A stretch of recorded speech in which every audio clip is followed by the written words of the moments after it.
The massive screens in the Galactic Council chamber showed a small fleet of ships moving through space. Around the circular room, representatives from 30 different alien species murmured and pointed at the images. Some laughed. Others shook their heads. These are the vessels of the new spacefaring race. Admiral Gray's deep voice carried across the chamber.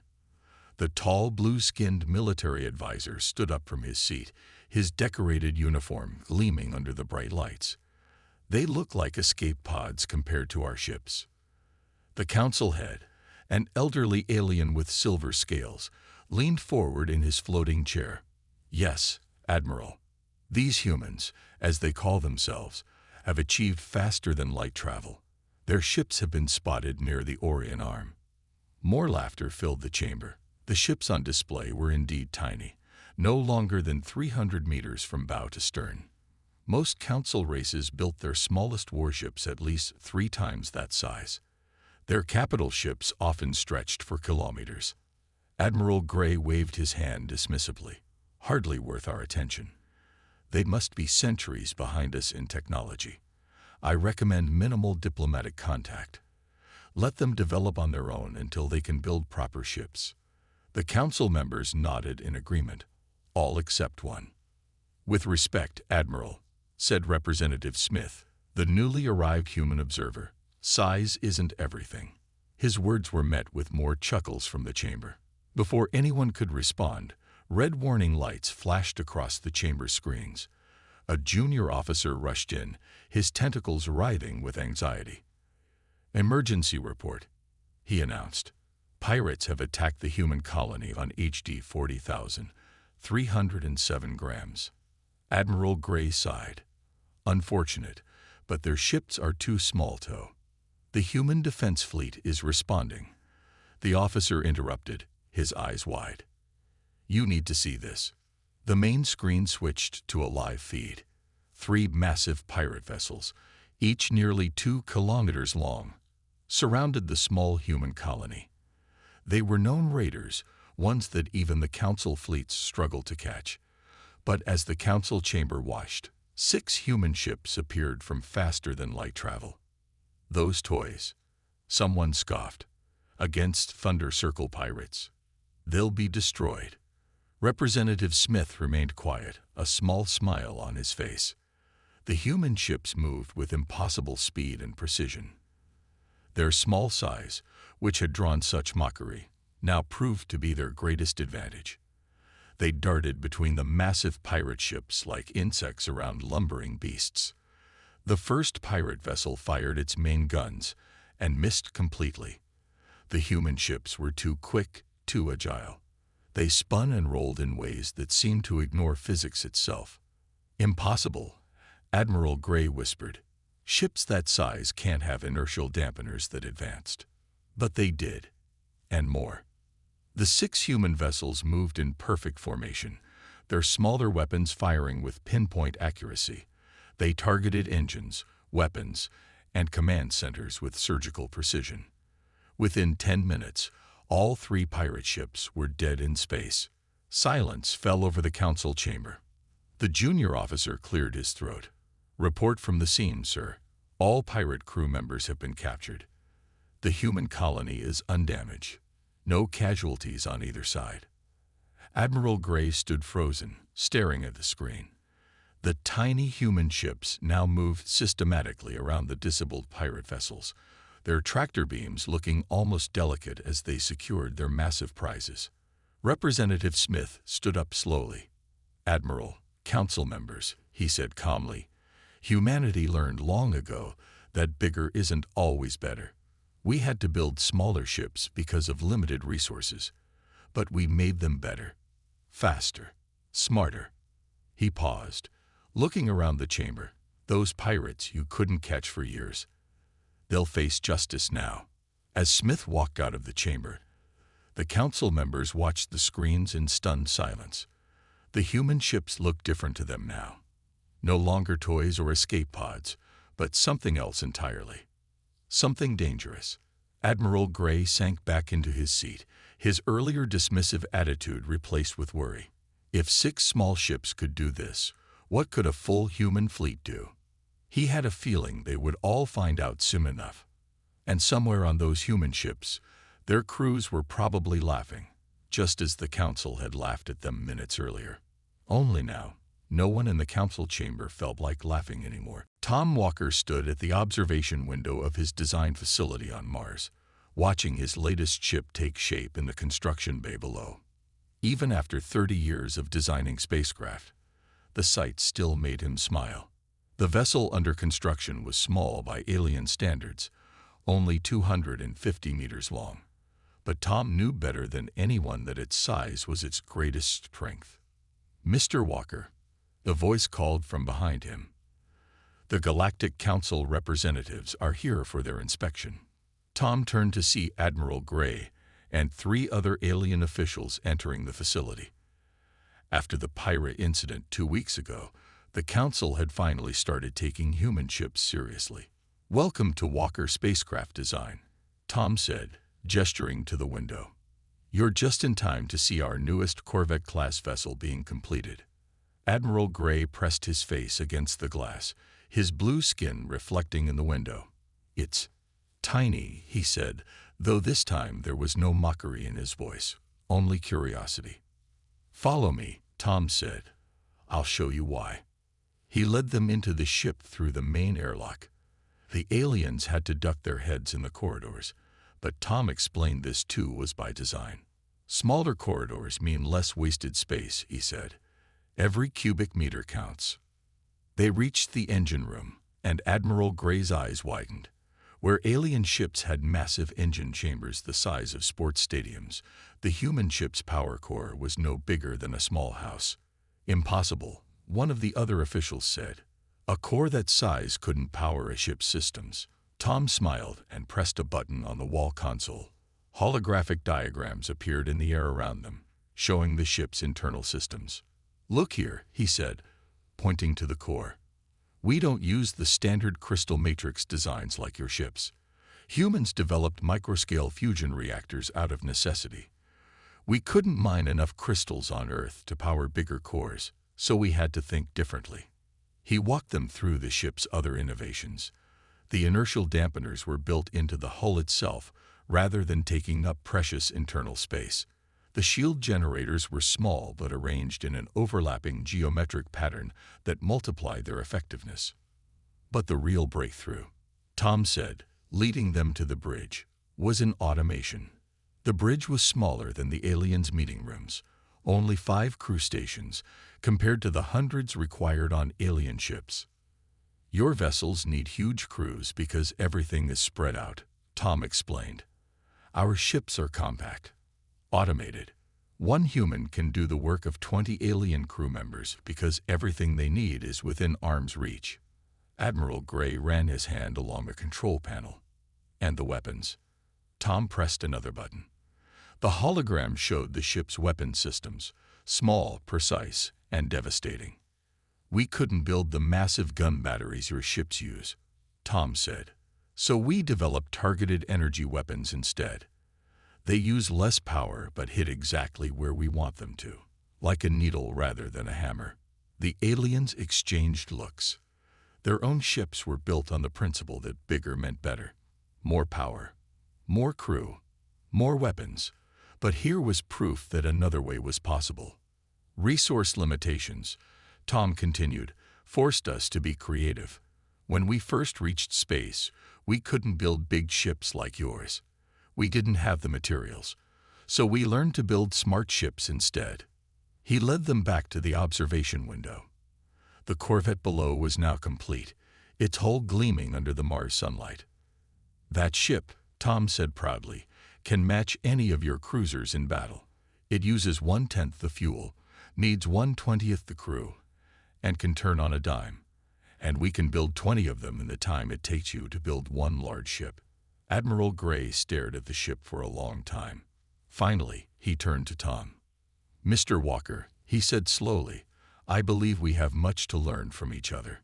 Tom nodded, but kept to himself the thought that the aliens had far more to learn from humans than the other way around.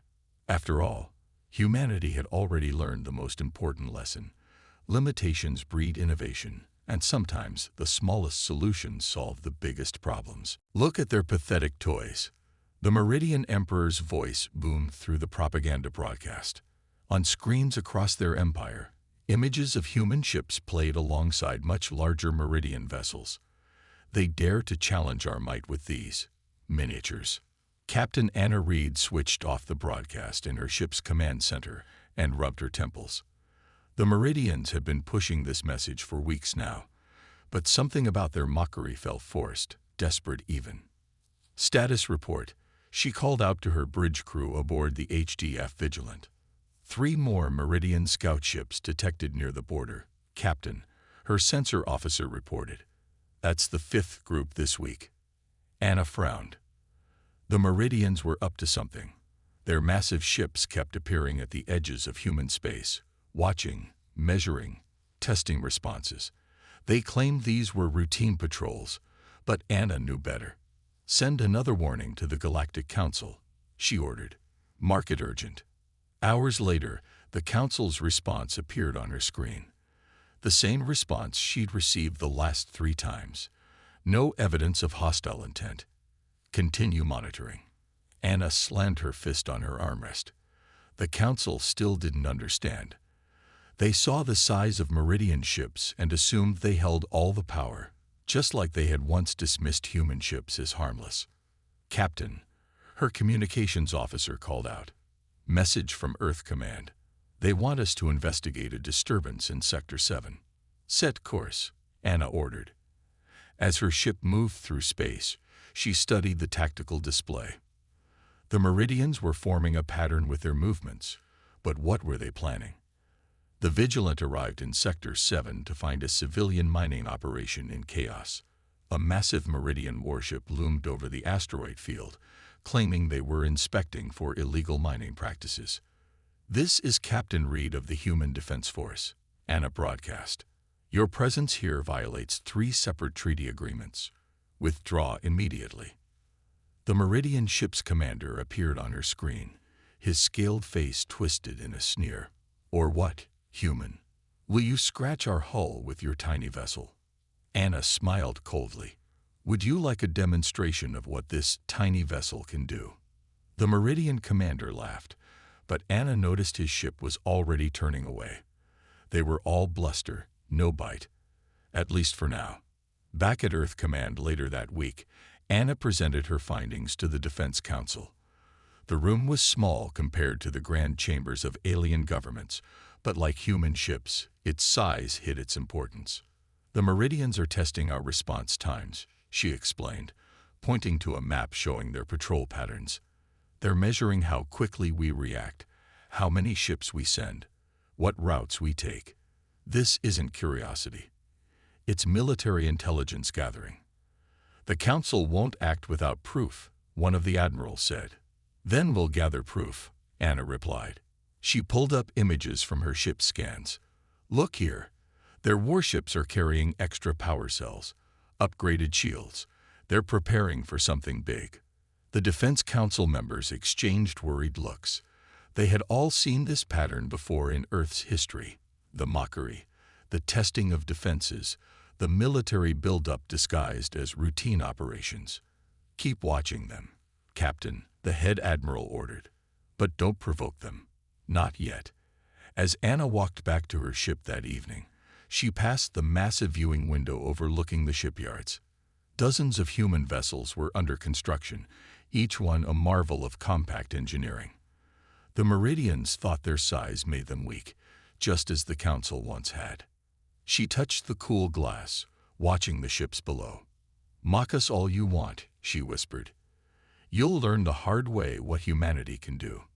In her pocket, her communicator beeped. Another Meridian patrol spotted near the border. Another step closer to whatever they were planning. The storm was coming. Anna could feel it. And when it broke, the Meridians would discover that the size of human ships was the least of their worries. The attack came at dawn, Earth time. 5 massive Meridian dreadnoughts, each one 8 kilometers long, appeared near the human colony of New Eden. Their weapons powered up immediately, their huge gun batteries glowing with deadly energy. Surrender now, The Meridian Fleet Commander broadcast to the colony. Your pathetic defenses are no match for our might. The colony had only 3 human ships in orbit for protection. The Meridians didn't even bother to count them as threats. That was their first mistake. The 3 human vessels, HDF Swift, HDF Thunder, and HDF Lightning, moved into action instantly. Their crews had trained for this, had expected it. Captain Reed's warnings hadn't been ignored by everyone. "Attack Pattern Delta," ordered Captain Mike Ross of the Swift. "Show them what these toys can do." The Meridian commander laughed as he watched the tiny human ships approach. His dreadnoughts opened fire, massive energy beams cutting through space. But the human ships weren't there anymore. "What?" he growled, watching his weapons hit empty space. "How did they?" The Swift appeared suddenly behind his flagship, its precise weapons targeting the dreadnought's engine cooling systems. The Thunder struck from below, its concentrated beams slicing through the flagship's shield generators. The Lightning attacked from above, disabling weapon systems with surgical precision. All of this happened in less than 30 seconds. "Impossible," the Meridian commander shouted. "They're too fast." Indeed, the human ships moved like dancers between the massive Meridian vessels. Their small size made them nearly impossible to hit, while their advanced targeting systems allowed them to strike vital systems with perfect accuracy. "You know what your problem is," Captain Ross broadcast to the Meridian fleet. "You built your ships like floating cities, but space isn't about size. It's about speed and precision." As if to prove his point, the Swift executed a turn that would have torn any Meridian ship apart.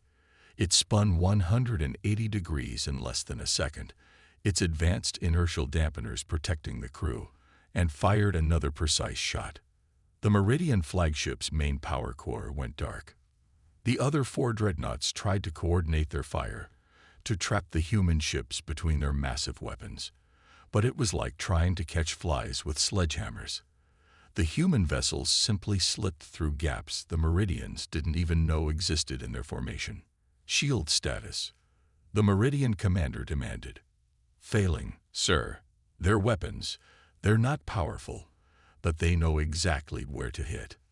One by one, the mighty Meridian ships lost power, weapons, or engines. The human ships darted between them, striking with precision born from years of training and technology born from necessity. In just 15 minutes, all 5 dreadnoughts were dead in space. "This is Captain Ross to the Meridian fleet." The broadcast went out. "Your engines are disabled. Your weapons are offline. Your shields are down. Do you surrender?" Silence filled the communication channels. Then, finally, a response. "How?" the Meridian commander asked, his voice shaking. "How did 3 tiny ships defeat 5 dreadnoughts?" "Because you were fighting the last war," Ross replied. "You built bigger ships, bigger weapons, bigger everything. But we built smarter. Every system on our ships works together perfectly. Every crew member knows exactly what to do. We don't need size when we have skill." The Meridian commander's surrender came moments later. As human rescue ships arrived to evacuate the defeated Meridian crews, Captain Ross looked at his tactical display. Not a single shot had hit any of the 3 human vessels. Not one. "Send word to Earth Command," he ordered. "Tell them the Meridians have learned their lesson about human ships." He paused, then smiled. "And tell them to prepare for more attacks. Something tells me the Meridians won't take this defeat lying down." In the colony below, people were already celebrating. They had just witnessed what human ingenuity could do against overwhelming odds. The age of massive warships was over. The era of human innovation had begun. The Meridian War Council gathered in their grand chamber, their recent defeat weighing heavily on their minds. Holograms showed the wreckage of their 5 mighty dreadnoughts, now being towed away by ships a fraction of their size. 3 ships, General Rex growled, his scaled fist hitting the table. 3 tiny human ships did this. "Then we'll send 50 dreadnoughts next time," another council member suggested. "They can't possibly handle those numbers." The chamber's main screen lit up suddenly. A priority alert flashed across it, making all the council members fall silent. "My lords," a breathless officer reported, "you need to see this. Our deep space scanners have detected something at the human shipyards." The image changed, and every Meridian in the room felt their blood run cold. Hundreds of human ships were launching from shipyards around Earth, Mars, and several asteroid bases. Not 3 ships, not 30, hundreds. "Impossible," someone whispered. "How can they build so many?" The answer came from their own intelligence chief, who stepped forward with a data pad. "Because they're smarter than us," he said simply. "Look at these numbers. While we spend 5 years building one dreadnought, they can construct 30 smaller ships. Their automated manufacturing systems work day and night. Their compact designs require fewer resources." He pulled up more images, and this is just what we can see. According to our spies, they have more shipyards hidden throughout their territory, all producing ships constantly. General Rex stood up slowly. How many ships do they have?" At last count, the intelligence chief swallowed hard. Over 3,000 active vessels, with more being completed every day. The council chamber erupted in chaos. The Meridian Empire, with all its might, had only 20 dreadnoughts in total. They had thought this made them powerful. Now they realized it made them vulnerable. Meanwhile, in Earth's orbit, Tom Walker watched from his design station as the ships he helped create formed up in battle groups.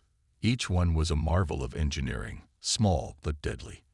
And thanks to the manufacturing techniques he developed, they could be built quickly and efficiently. "Status report," he called to his production team.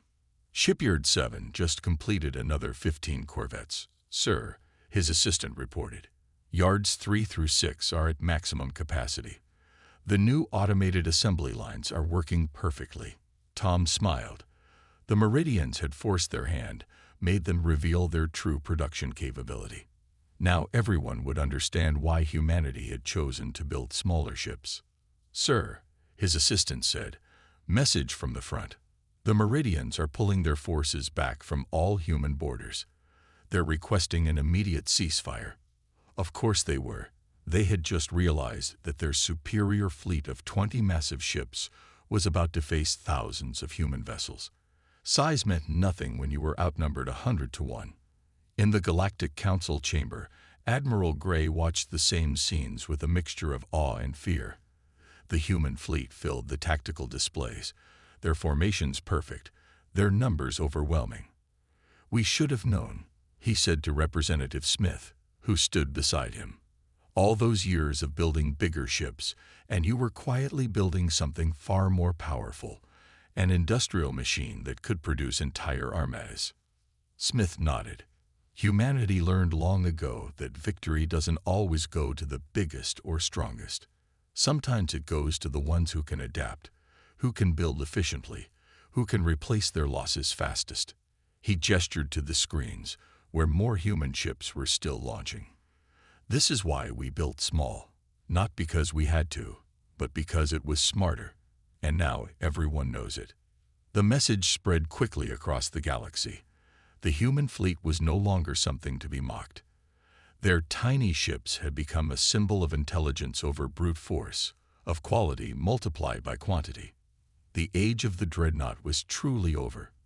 The future belonged to those who could think small and build smart. And humanity was very, very good at both. Despite their request for a ceasefire, the Meridians had one last card to play. They gathered every ship they had, 20 massive dreadnoughts, 40 cruisers, and their entire support fleet, and sent them toward Alpha Centauri, humanity's most important colony world. "If we can't beat their numbers," General Rex had declared, "we'll at least show them our power." Admiral James Porter of the Human Defense Force watched from his command ship as the massive Meridian fleet approached. He had expected this, a desperate show of force from a proud empire that couldn't accept defeat. "All ships, battle formations," he ordered calmly. "Execute Operation Wolfpack." 2,000 human vessels moved in response, but instead of forming traditional battle lines, They split into hundreds of small groups. Each group had just 5 ships, working together like a pack of wolves. The Meridian fleet commanders laughed when they saw this. "They're splitting up," General Rex announced. "They're making it easier for us." Admiral Porter smiled. This was exactly the reaction he had expected. "All packs," he broadcast, "begin the dance." The human ships moved with incredible coordination. Each 5-ship group targeted a single Meridian vessel, attacking from different angles. The massive alien ships tried to track them, but it was impossible. The human vessels were too fast, too agile. Group 7, hit their engines, Porter ordered. Group 12, take out their weapons. Group 20, disable their shields. The human ships struck like lightning. Each pack knew its role perfectly. While one group distracted a Meridian ship's defenses, another would slip through and strike at vital systems. The massive alien vessels couldn't turn fast enough to face all their attackers. "Focus your fire," General Rex screamed as his mighty fleet began to fall apart. They're just. He couldn't even say tiny ships anymore. Not while watching those tiny ships tear his fleet apart.